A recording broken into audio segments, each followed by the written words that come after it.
Friends, welcome to my YouTube channel study वाला। आज के इस वीडियो में इंडस्ट्रियल लॉ का यूनिट 5 से एम्प्लॉय प्रोविडेंट फंड एक्ट 1952 का meaning, definitions, applicability, eligibility and contributions पढ़ेंगे। तो फ्रेंड्स, अगर आप चैनल में पहली बार विजिट कर रहे हैं तो प्लीज़ आप चैनल को सब्सक्राइब करें और पूरी वीडियो को एंड तक ज़रूर देखें। और अगर आप यूनिट 1, 2, 3, 4 नहीं देखे हैं तो प्लीज़ उसे भी देखें ताकि सारे एक्ट आपको समझ में आएगा। अगर आपको नोट्स भी चाहिए तो आप कमेंट्स में बता सकते हैं, मैं आपको नोट्स भी प्रोवाइड कर दूंगा। The employ provident fund act 1952। The employees provident fund act 1952 has been enacted with the main objective of protecting the interest of the employees after their retirement and their dependents after death of the employee। जो employee provident fund actually बनाया गया था उसे जो enacted किया गया था, उसका मेन ऑब्जेक्टिव्स जो है उसे एम्प्लॉयज़ का रिटायरमेंट होने के बाद उसे एक प्रोविडेंट फंड मिले, जिसके कारण इस एम्प्लॉय प्रोविडेंट फंड को बनाया गया था। वो एक्ट 1952 है। या तो उसका डेथ होने के बाद उसकी डिपेंडेंट्स को, उसकी फैमिली को उसकी वो फंड मिले। The act provides insurance to workers. और ये एक्ट जो है एक इंश्योरेंस प्रोवाइड करते हैं उस वर्कर्स को एंड देयर डिपेंडेंट्स, और उसके डिपेंडेंट्स, उनकी फैमिलीज़ को against risk of old age. उसकी एम्प्लॉय का ओल्ड एज हो जाने के कारण, वो बूढ़े हो जाने के कारण, रिटायरमेंट्स होने के कारण, या तो डिस्चार्ज या तो एम्प्लॉय डेथ होने के कारण एक फ़ंड मिलता है जिसका नाम है प्रोविडेंट फंड, और उससे एक एक्ट दिया गया है 1952 के नाम से। The main objective of this act, इस एक्ट का जो मेन ऑब्जेक्टिव है, is to provide substantial security. एक सब्सटेंशियल सिक्योरिटी प्रोवाइड करना एक एम्प्लॉय को to the employer and their family members. एक एम्प्लॉय को, एक एम्प्लॉयर्स को और उसकी फैमिली मेम्बर्स को। This act covers all the state of India.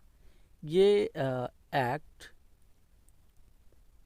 Employ provident fund act 1952 जो है पूरे इंडिया को कवर्स करता है, सिर्फ और सिर्फ जम्मू एंड कश्मीर को छोड़ के। जम्मू और कश्मीर में ये एक्ट नहीं चलता, ये कवर नहीं करता है। अब applicability of employ provident fund. Employ provident fund में कौन कौन अप्लीकेबल है वो चीज़ देखते हैं एक एक करके।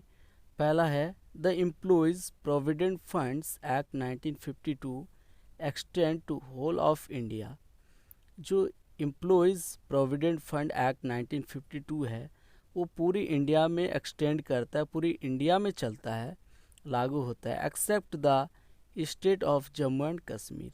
सिर्फ जम्मू और कश्मीर को छोड़कर पूरी इंडिया में ये एक्ट लागू होता है, जम्मू और कश्मीर में लागू नहीं होता। नंबर 2 है it applies on every establishment employing 20 और more persons and engaged in industry specified in schedule 1 of the act. ये पूरी ऑर्गेनाइजेशंस में अप्लाइज किए जाते हैं जहाँ पर 20 और 20 से ज़्यादा पर्सन्स किसी भी इंडस्ट्री में, किसी भी ऑर्गेनाइजेशंस में काम करते हैं, इंगेज्ड रहते हैं। स्पेसिफाइड किया गया है शेड्यूल 1 में इस 1952 एक्ट का। और एनी अदर एक्टिविटी, और कोई अदर जो एक्टिविटीज़ हैं उसे जो नोटिफाइड किए गए हैं सेंट्रल गवर्नमेंट्स के द्वारा, उन सारी ऑर्गेनाइजेशंस में, इस्टेब्लिश्ड में ये अप्लाइज होता है। नंबर 3 है it applies to all departments. और ये अप्लाई होता है हर डिपार्टमेंट्स में, हर ब्रांचेज में, किसी भी इस्टेब्लिशमेंट का, किसी भी ऑर्गेनाइजेशंस का, वो चाहे कहाँ पर भी, कहीं पर भी सिचुएटेड हो, कहीं पर भी लोकेटेड हो। Any establishment employing even less than 20% can be covered. किसी भी इस्टेब्लिशमेंट में, किसी भी ऑर्गेनाइजेशंस में 20 से कम पर्सन्स को कवर्ड किया जा सकता है वॉलंटरीली अंडर सेक्शंस 1 सब सेक्शंस 4 ऑफ द एक्ट के तहत। अब ये इसमें एलिजिबिलिटी कौन कौन होते हैं, कौन कौन एलिजिबल होते हैं एम्प्लॉय प्रोविडेंट फंड पाने का। नंबर 1 है एम्प्लॉयज़ ड्राइविंग सैलरीज। एम्प्लॉयज़ अगर सैलरी पाते हैं, वेजेस पाते हैं at the time of joining के समय अप टू 6,500 पर month are govern by the provisions of the act. अगर कोई भी एम्प्लॉय, अगर उसकी सैलरी उसे मिलता है, उसकी वेजेस मिलता है ज्वाइनिंग के टाइम 6,000 और 6,000 से ज़्यादा पर मंथ, तो वो गवर्न किए जाते हैं प्रोविजंस के द्वारा इस एक्ट का। नंबर 2 है एम्प्लॉयज़ ड्राइविंग सैलरी। अगर एम्प्लॉयज़ को सैलरी मिल रहा है, उनकी वेजेस मिल रहा है 6,500 से ज़्यादा पर month, may also be browsed under the purview of the act. इस एक्ट के अंडर में उसे लाया जा सकता है at the discretion of the management का डिस्क्रिशन के तहत एंड बाय फर्निशिंग और फर्निशिंग्स के द्वारा ये जॉइंट अंडरटेकिंग, एक जॉइंट जो अंडरटेकिंग लेता है to the provident fund commissioners. जो एक प्रोविडेंट फंड कमिश्नर्स है वो जॉइंट अंडरटेकिंग लेता है, करता है। नंबर 3 है employees engaged through the contractor. अगर एम्प्लॉयज़ इंगेज रहता है कॉन्ट्रैक्टर के द्वारा इन कॉन्ट्रैक्टर में in connection with the work, और या तो फिर किसी भी काम के साथ उनका कनेक्शंस रहता है ऑफ एन इस्टेब्लिश्ड में, किसी भी ऑर्गेनाइजेशंस का, are also covered under the purview of the act. उसमें भी उसको कवर्ड किया जाएगा इस एक्ट के परव्यू में, अंडर में।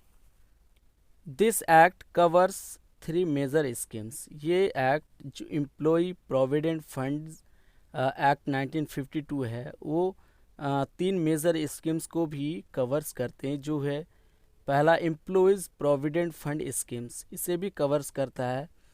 एम्प्लॉयज़ पेंशन स्कीम, इसे भी कवर्स करता है। Employees deposit linked insurance scheme, इसे भी कवर अप करता है।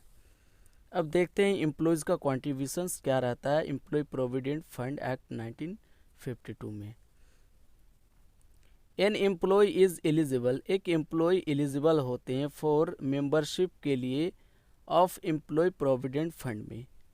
एक एम्प्लॉय एलिजिबल होते हैं मेंबरशिप्स के लिए एम्प्लॉय प्रोविडेंट फंड में from the first date of joining. उसकी फर्स्ट डेट से ज्वाइनिंग का किसी भी ऑर्गेनाइजेशंस में, किसी भी इंडस्ट्री में जब वो सैलरी पाते हैं, गेटिंग अप सैलरीज 6,500 से शुरू होता है अगर, या तो उनसे ज़्यादा सैलरी पाते हैं तो provident fund contribution is covered. तब वो उसमें प्रोविडेंट फंड में वो कंट्रीब्यूशंस कर सकते हैं at 12% of wages from the employee salaries.